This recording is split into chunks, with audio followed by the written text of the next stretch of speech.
old willow tree has opened. It's a doorway to fairyland. I'm so excited to share this beautiful book with you, written by one of my favorite authors, Shirley Barber. A visit to fairyland. Let's snuggle down, little dreamers, find a comfy spot and get ready to listen along. A visit to fairyland.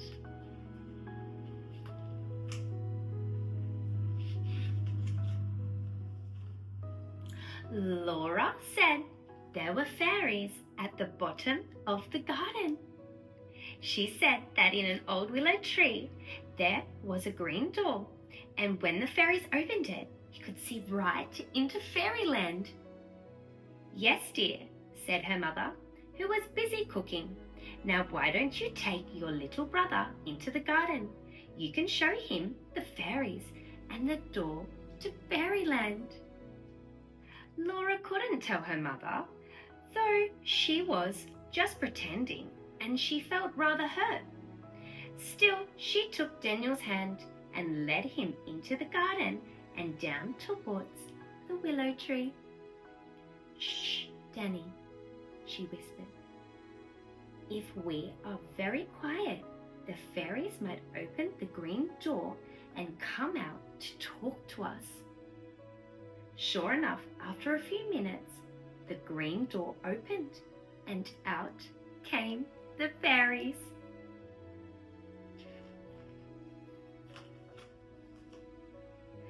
Would you like to come through this little doorway and see fairyland?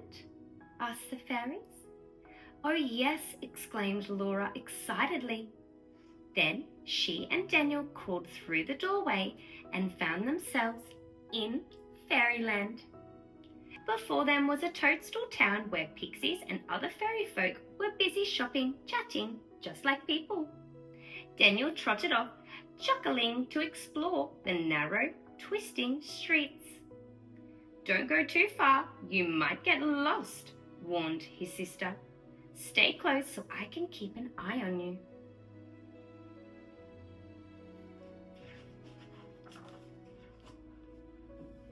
To Daniel, the toadstool houses were just like a toy village, and he wanted to play with the pixies. Laura watched him running about for a while. Then she noticed further away a garden full of big flowers. Come along, Danny, she coaxed. Let's go and look at those beautiful flowers. The flowers were so large that Daniel soon forgot the toadstool houses and ran to look at them. Inside each flower, a fairy baby was curled up inside its cradle. This is where our babies live till they're old enough to fly, a fairy nurse told the children.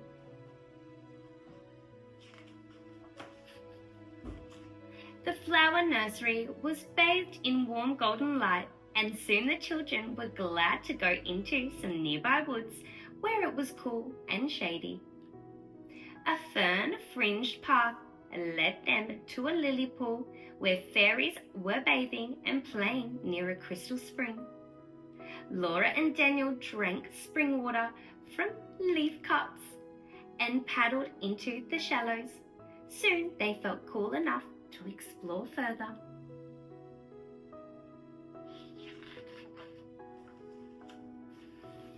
They followed the path through the woods, and before long they heard sweet music, pipes, bells, and a tinkling harp.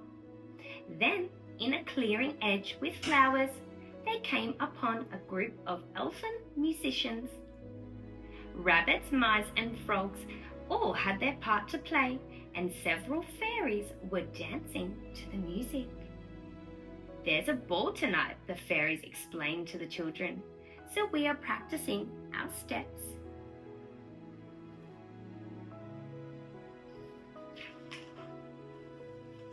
The children wandered on and soon came to the edge of the woods. There, between twisted tree roots, large caves had formed in sandy banks. Inside each cave was a kitchen in which elfin cooks were preparing a marvelous feast. All these lovely dishes will be served at the ball tonight, the fairies told the children. The food is cooked here, then taken to the fairy castle in butterfly carriages. Of course, the children felt hungry seeing such lovely food. So the kindly elves invited them to sit down and eat whatever they liked.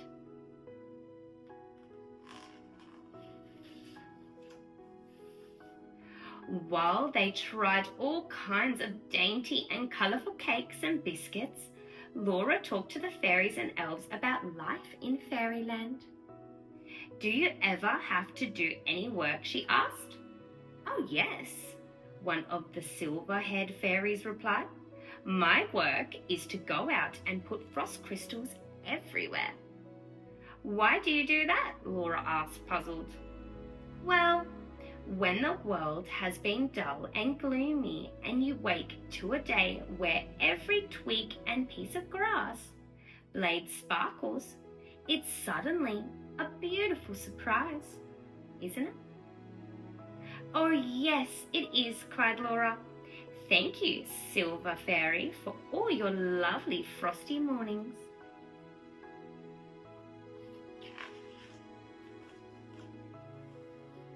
I too have my work in the world, said an elf, smiling at Laura and Daniel. With my baskets of toadstools, I fly around at first light and I plant bright red ones where I think they will look just right. Yes, we've seen them, haven't we, Daniel? Cried Laura excitedly. You left some spotted ones under the pine trees just outside our garden.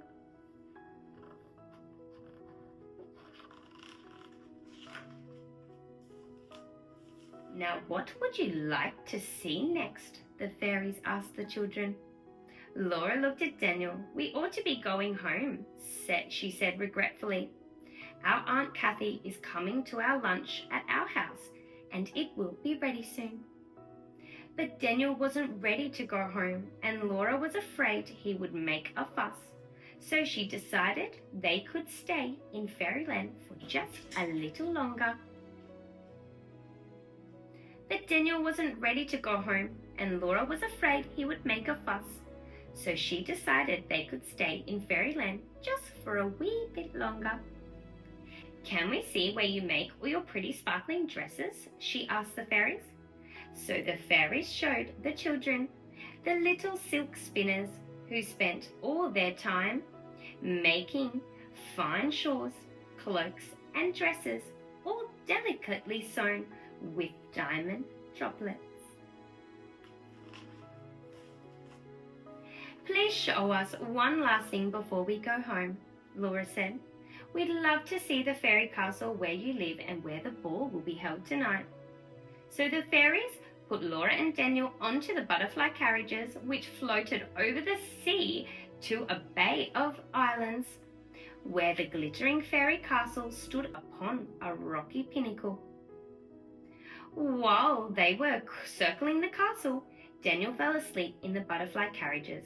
It flew over the forest, the big flowers and the toadstool town before landing last at the old willow tree. Laura woke up Daniel, and while he was still too sleepy to protest, she helped him crawl back through the doorway. Goodbye, Laura and Daniel, called the fairies. Be good and kind, and you will see us again soon. The little green door shut and seemed to fade away. Come along, Danny, said Laura.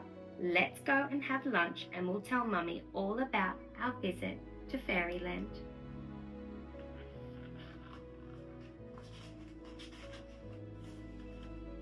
The children found their mother just laying the table for lunch. Their Aunt Kathy had arrived, and she hugged the children and gave each of them a drawing book and a packet of colouring pencils. Danny's very good at drawing, Laura told her, and he can draw a box, a ball, and a happy face. Danny drew something for Aunt Kathy. So Daniel drew a picture, but everyone was very surprised when he didn't draw a box, a ball, or a happy face. He drew a fairy instead. Oh, little dreamers, what a gorgeous book. You should search for a little green door at the bottom of a tree. It might lead you to fairyland. Shirley Barber certainly writes some of the most amazing fairy stories. I am so grateful to share one here on my channel with you. Stay magical and be kind, little dreamers, and I shall see you soon. Bye!